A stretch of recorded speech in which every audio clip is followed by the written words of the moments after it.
Hi there, and welcome to Oaklandside 510. I'm Tasneem Raja, editor-in-chief at the Oaklandside, Oakland's independent nonprofit newsroom. Thank you to my colleagues for stepping in while I was out the last couple of weeks. It's good to be back. Later in this episode, I'll catch you up on some recent news from Oakland, like Ken Houston's controversial proposal to change how Oakland handles homeless encampments, students walking out to protest ICE violence, Mayor Lee's proposal for a strong mayor system, and where to watch the Super Bowl, including Bad Bunny's halftime show around Oakland. But first, our main story, a blockbuster investigation into Oakland police overtime that reveals how and why one lieutenant made nearly $500,000 in overtime.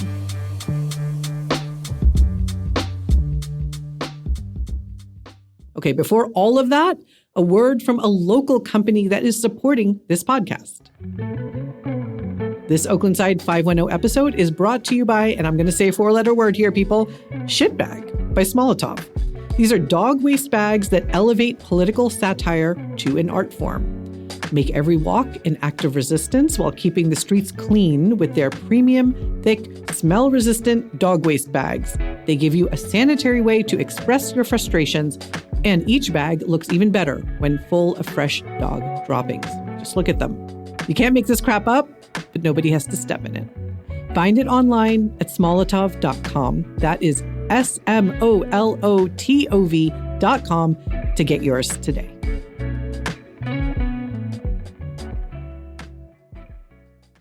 All right, now let's dig into this week's big story, a blockbuster investigation into Oakland police overtime. Nearly 300,000 people have read this story since we published it last week. That is truly enormous. It reveals some pretty stunning details about how much some Oakland police officers are making in overtime, and it raises serious questions about how the department tracks and approves this spending. To walk us through the reporting, I'm joined by Beck Klein, who investigated and wrote this story, and Darwin BondGraham, our news editor, who edited it. The story was produced in partnership with the investigative reporting program at the UC Berkeley School of Journalism, where Beck is a student. Beck, Darwin, thank you for being here. Thanks for having us. Hey, Tasneem. Okay, Beck, let's start with the headline number that I think stopped a lot of people in their tracks. One Oakland police officer made nearly $500,000 in overtime in 2024. Can you walk us through who this officer is and how that is even possible? Right. So this is Lieutenant Timothy Dolan. He's been with OPD for 26 years, and he leads the traffic unit. Mm-hmm. He also serves as vice president of the Oakland Police Officers Association. That's the city's police union. In 2024, Dolan was paid just over $493,000 in overtime. Combined with his salary and other pay, his total paycheck was $711,000. That made him OPD's highest paid employee, nearly double what the police chief makes and almost 3 times the mayor's salary. When you add in pension and healthcare benefits, his total compensation was $879,000. That is a staggering amount of money. And as your reporting showed, this isn't a one-time thing, right? Like, you found that he has been OPD's highest paid employee for several years. Correct. And he's not alone. The number of officers making 6-figure overtime packages has exploded. In 2021, 58 officers were paid over $100,000 in overtime. By the end of 2024, that number nearly tripled to 169 officers. And officers making over $200,000 in overtime more than quadrupled from 6 to 27. Yeah. Okay, now we know this is all happening while Oakland is dealing with massive budget deficits. It has laid off dozens of civilian employees. Now, Darwin, I want to turn to you because you have covered Oakland policing and Oakland city budgets for over a decade. Help us understand how all this fits into the bigger picture of OPD and the city's budget. Sure. OPD's budget this year was $386 million. That's about 19% of Oakland's total spending. Police are by far the city's most expensive service. Most of the cost for police is paying for police officers' salaries. But year after year, OPD is spending way too much on overtime compared to what's in its budget. Last fiscal year, the department spent over $55 million on overtime. It had budgeted for about $20 million. Meanwhile, civilian employees are getting laid off and services get cut. There's even a reduction in police services, even though every year we're paying more and more for the police. For example, the traffic unit's motorcycle officers were recently eliminated because there's not enough money. The police department's neighborhood services division was also shut down. That division had police officers and other city employees closely working with neighborhood groups to solve very local problems. Right. We've also seen awful cuts to other city programs in the last few years, from briefly closing down some fire stations to cutting arts funding. Okay, wait, I just want to make sure I understand this. So the department budgets ahead of time to spend a certain amount in overtime. That's planned. But then it just spends way more than that anyway. Yeah, exactly. And this has been going on for years. The city council often expresses concern, but nothing fundamentally changes. This has become like a core dysfunction in how the city of Oakland operates. Right. Okay, now the police union and OPD and others say this overtime is necessary because of severe understaffing at OPD. Help us understand how that factors in. Yeah, this is something we've heard for years. So most people recognize that OPD is seriously understaffed in relation to the level of services that residents expect from them and the city's size and its high rate of crime. In terms of the numbers right now, the department is funded for 678 police officers, but only around 620 positions are actually filled. And because another 83 officers are on some kind of leave, the operational strength is actually just 495 officers. Wow. So the reason the council sets aside millions in every budget for police overtime is so that these roughly, 500 officers can work extra shifts and backfill the positions to do the work of like 600 or 700 officers. Sure. And here's where it gets interesting, though. Historical data shows that even when police officer staffing increases, overtime keeps going up. A recent report by several civilian city unions found that from 2011 to 2024, police staffing increased by nearly 9%, but overtime went up by almost 200%. Oh, wow. Okay, so just to make sure I understand this, so there is data showing that more officers doesn't necessarily mean less overtime spending. Right. Okay. Now, I want to get us back to Lieutenant Timothy Dolan. Beck, your reporting found that he spent hundreds of hours of overtime doing one specific task. What was it? Reviewing paperwork for traffic collisions. He spent at least 815 hours in 2024, which is the equivalent of about 5 months of work in a normal full-time job, just reviewing collision reports. Okay, reviewing collision reports. Can you explain to us what that looks like in practice? So when an officer responds to a traffic collision, if one of the parties requests it, they write up a report. Then a reviewing officer, in many cases, Lieutenant Dolan, looks it over, flags areas that need revision, and sends it back to the reporting officer with notes. Then it gets reviewed again. Okay. It's important to note that the revisions mostly have to do with vehicle codes and the California Highway Patrol's specific style requirements rather than the facts of the collision itself. Okay. So how many officers are actually trained to do this work? More than a dozen officers are trained and authorized to review collision reports, but according to OPD spokesperson Paul Chambers, Dolan is one of only 2 who actually handle most of the reviews in practice. The department says Dolan is their, quote, subject matter expert on collisions, and that he's continued to review reports due to low staffing.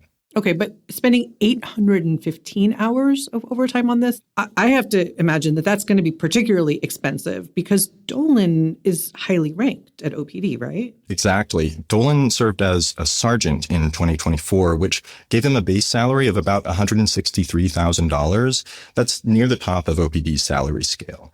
So his overtime rate is much higher than lower ranked officers. Overtime generally is calculated as 1.5 times the normal rate of an officer's pay. And this past year, Chambers said Dolan was promoted to lieutenant, which increases his salary by over $25,000, making his overtime even more costly. Spreading this work out among other officers during normal shift times could potentially have been much cheaper for the city. But when we tried to talk to OPD and Dolan about these kinds of details, they stopped responding to us. In fact, Chambers told us he would no longer respond to any of our questions about the story. That's Paul Chambers, the Oakland Police Department's public information officer. Okay, what are these collision reports that Dolan is spending so much time reviewing actually used for? Like, why is it a priority for the department to clear that backlog? That's a good question. The reports do have some uses. They can generate some revenue for the city. They cost $25 to purchase, but only stakeholders in the collision, like people involved or insurance companies, can buy them. So probably not a lot of money. Right. Once completed, the reports can also be used to help engineers in roadway design, and sometimes insurance companies use them to help determine payouts. But here's what's important. In California, collision reports typically aren't admissible as evidence in court, at least when determining fault for a collision. Now, some reports do get escalated to investigations, cases involving serious injury, death, or suspected crimes like DUIs or hit and runs. In the statement he gave us, Dolan said Oakland averages about 20 to 25 collisions each day, but the department wouldn't tell us how many of these reports in the backlog are serious enough to warrant this escalated investigation status. So we don't know if these hundreds of hours were spent on reports that needed urgent attention necessarily. Is that fair to say? That's definitely fair to say. Okay. Now, Beck, your reporting also uncovered another troubling issue. The department cannot actually account for a huge chunk of Dolan's overtime hours. So tell us about that. Right. So we asked OPD to provide all the documentation necessary to track Dolan's overtime in 2024. This included his time card, which shows total overtime hours. But we also asked for these documents called overtime worked forms. These are sheets that officers are required to fill out describing the exact dates, times, and crucially, what they did for each overtime shift. Got it. Now, the department could only produce overtime forms for slightly over half of Dolan's overtime hours. For nearly half his overtime, 1,556 hours, there's no documentation at all beyond his time card. And without these documents, it's impossible to independently verify what he did during those hours. Is this a common problem at OPD? Unfortunately, yes. The department has a history of failing to produce overtime documentation. In 2017, when the police department's Office of Inspector General requested records for 10 officers, the department could only produce about a quarter of the overtime forms requested. And this is all because the department still uses an antiquated paper-based record-keeping system. There have been efforts to digitize it, but those plans keep getting delayed or abandoned. So essentially what you're saying is we're talking about tens of millions of dollars in spending that the city cannot properly track or verify. Is that right? That's right. Okay. Now, Beck, the records that do exist paint a pretty concerning picture of Dolan's work schedule. So tell us about some of those days. Yeah, the hours he logged are pretty staggering. For example, on July 9th, Dolan reported working 23 hours. And the next day, he worked 16 hours, then 15 hours each day for the following 3 days. Yikes. In one stretch, he worked at least 19 days in a row, and on all but 2 of those days, he worked 15 hours or more. In total, Dolan logged 3,304 overtime hours in 2024 on top of his 1,938 regular hours. That's 5,242 total hours, which is the equivalent of more than 2.5 full-time jobs. When I first saw those numbers, I'm sure when lots of people saw those numbers, I mean, the first thought that comes to mind is, how is this physically possible, right? Like a 23-hour workday followed by another long day and then another and another. How are we to make sense of this? Well, I asked former city administrator Dan Lindheim about that. He now teaches public policy at UC Berkeley. He said it, quote, strains credulity. He told us, quote, ultimately, I don't think there are enough hours in the day to bill this much overtime. It doesn't seem to pass the laugh test. And if the hours Dolan reported are accurate, there are serious safety concerns. Julian Ware, vice president for IFPTE Local 21, which is a union that represents civilian city employees, pointed out that truck drivers are only allowed to drive so many hours for safety reasons. He said, quote, I don't think it should be any different for sworn officers who are carrying guns, tasers, and pepper spray and driving vehicles. It's a tremendous amount of responsibility that they have. Beck, did Dolan or the department respond to your questions about whether these schedules raise safety or performance concerns? Dolan provided an initial emailed statement, but then didn't respond to repeated requests for an interview. We sent him and the OPD spokesperson a detailed list of questions about his hours and the findings from our investigation, including the numbers we pulled from his overtime documentation, but they didn't respond. Okay, Darwin, does OPD have any policies that protect its officers from working these crazy, potentially unhealthy amounts of overtime? Yes, OPD has an overtime policy, and it's posted on their website. OPD's overtime policy says officers are supposed to take at least one full day off each week.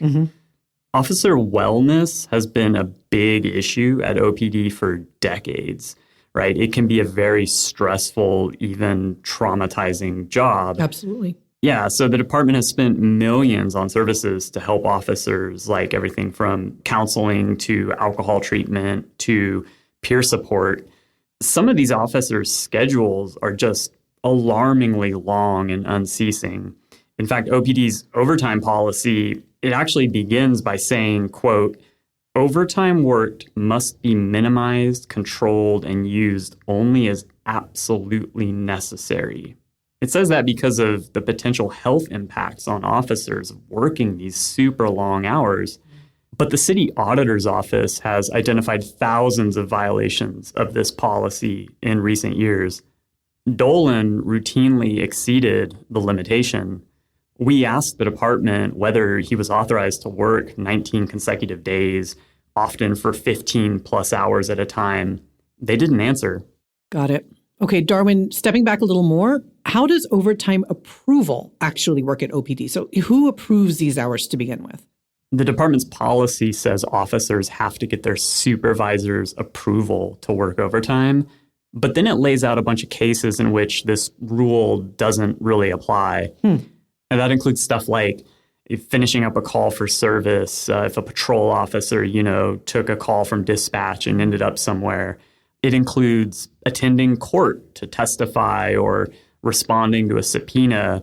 They say also filling unplanned vacancies in patrol and other operations can be a reason not to follow that particular rule. So a lot of overtime doesn't actually seem to need approval. Okay, got it. Now, some Oakland police officers who are earning the most overtime are also police union leaders. Can you tell us more about that?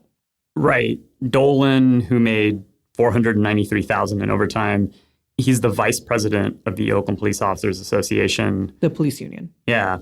And the union's president, Wee Win, was paid $256,000 in overtime in 2024, putting his total pay at ballpark $473,000. Beck, the union's position on all this overtime is that it's necessary, again, because of understaffing. That's right. Nguyen told us in a statement, quote, at this staffing level, more officers will be forced to work excessive overtime, which in turn will accelerate attrition. We cannot meet the needs of our community without forcing officers into more shifts. But again, we touched on this earlier, there's data showing that even when staffing goes up, overtime keeps rising. Right. Okay. Beck, you mentioned that the department was supposed to implement a new digitized scheduling system for overtime. What happened with that? So last year, the department reported it would be implementing a new system to track overtime electronically. The first phase was supposed to launch, but just as it was slated to be implemented, the plan was abandoned due to what they called contractual issues. Neither city nor department spokespeople would explain why it was scrapped. But in June, the department said once again that it plans to digitize the system, but this time the estimated completion date is nearly 2 years away. Wow. Okay. And in the meantime, the department is still using paper forms that your reporting mentioned routinely go missing. And according to the city auditor's most recent report, the department cannot follow its own policies surrounding voluntary overtime, as we discussed. It's a cycle. Bad record keeping means they can't enforce their own rules, which leads to more problems and more overspending. So this story has gotten enormous attention. As I said, nearly 300,000 readers. Darwin, why do you think it has resonated so much? I think people understand viscerally what it means when one officer makes $711,000 in a year while the city is laying off civilian workers and cutting services, including some police services. And the details to this story, an officer working 23-hour days, nearly half the overtime hours are undocumented, spending hundreds of hours reviewing paperwork. It just doesn't add up for a lot of people. I think the bottom line here is this. A lot of residents understand that unless and until the city gets serious about controlling police overtime, this pattern will continue. Okay, what happens next? Is anyone in city government responding to this reporting? Well, the council members I've talked to definitely seem concerned. And since our reporting, one council member is planning on asking OPD for an informational memo at a meeting later on in February. But ultimately, we'll have to wait and see if this prompts any real action from the mayor or city council. Mayor Barbara Lee is trying to hire more officers, but as we've seen, that doesn't necessarily solve the overtime problem. There are also questions about whether the police commission or the inspector general will want to investigate this. Beck, Darwin, this is really important accountability journalism. Thank you both for this reporting. Thanks for having us. Thank you. You can find Beck's full investigation at oaklandside.org. We will also link to it in the show notes. The story includes data visualizations showing Lieutenant Timothy Dolan's work schedules and a detailed breakdown of the numbers. This story was produced in partnership with UC Berkeley School of Journalism's investigative reporting program. All right, let's briefly get into some other recent reporting from our newsroom. You can find more in the full stories, which we will link to in the show notes, or you can find it at oaklandside.org. Sign up for our daily newsletter if you want to get this reporting in your inbox. Okay, starting out, our City Hall reporter, Eli Wolf, uncovered that council member Janani Ramachandran asked a city contractor to donate to her nonprofit called Tiger Arts, which she founded and leads as board president. Ramachandran solicited $5,000 from Waste Management's Alameda County subsidiary to fund a Diwali celebration last October. That company is currently suing Oakland over a contract dispute that may eventually require a council vote to resolve. Her organization also received money from the Koss Reed Group, a lobbying firm representing Waste Management and other companies. Ramachandran voted last year on legislation benefiting some of that firm's clients. While these so-called behested payments are legal under California law, ethics experts say the arrangement creates the appearance of a conflict of interest. Unlike San Francisco, Oakland has no restrictions preventing elected officials from soliciting money from city contractors or lobbyists.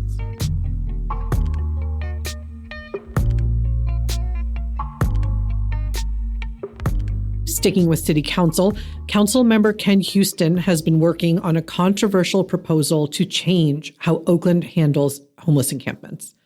So, as you may know, Houston's plan would give the city more leeway to clear camps without first offering shelter and make it easier to tow vehicles that people are living in. He's pushing ahead despite concerns about where unhoused people would actually be able to sleep. Now his plan has cleared a key hurdle. The state had previously said that Houston's proposal would jeopardize Oakland's funding eligibility. That's no longer the case. Now the proposal is still on the table, and we'll keep reporting on whether it goes all the way.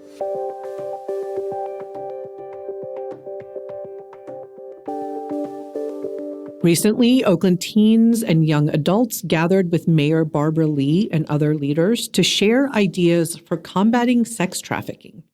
The youth speakers emphasized that sexual exploitation affects Black girls disproportionately in Oakland, and they urged officials to invest more in prevention, education, shelter, jobs, and mental health services for survivors.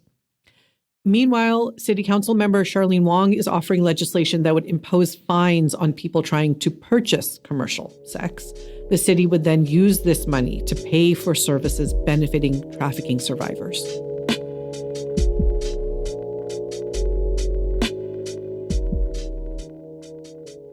Oakland pastor Jorge Bautista, who was shot in the face with a projectile by a federal agent during an anti-ICE protest last October, has now filed the first step in suing the U.S. government.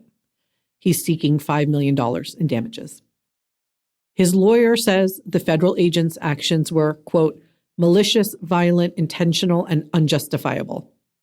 He says Bautista was clearly identifiable as clergy and posed no threat.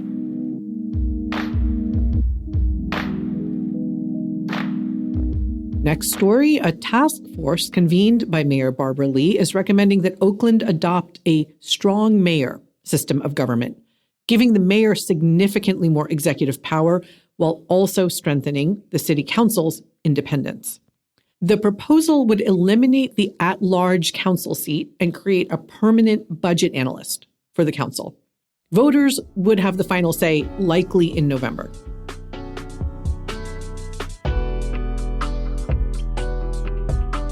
Now, our arts and community reporter, Azucena Racia, has a lovely profile on Oakland rapper Philip Banks, who gets deeply personal on his debut solo album, East Bay Times, exploring loss, grief, and what it means to grow up Black in Oakland. In Azucena's story, he talks about police brutality, the trauma underlying the Hyphy era, and the death of his cousin to gun violence. One standout track, called Hyphy Kids Got Trauma, features interludes from Oakland journalist Pendarvis Harshaw.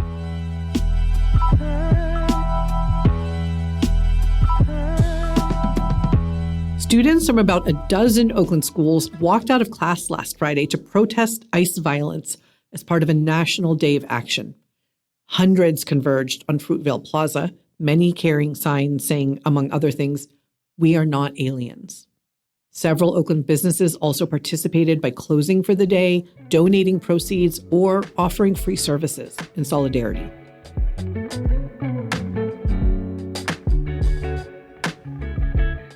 Okay, Valentine's Day is coming up. Whether you are in a situationship or celebrating decades of marriage, Nosh, our food reporting vertical, has Valentine's Day dining recommendations tailored to your relationship status. So, keeping it casual, try Tansey's Brunch or June's Pizza. It's your first real Valentine's together. Try Mama Oakland or Ipuku. If you've been in it for the long haul, you might want to check out Lukuma or Snail Bar's special tasting menus. Our guide covers spots for every romantic scenario.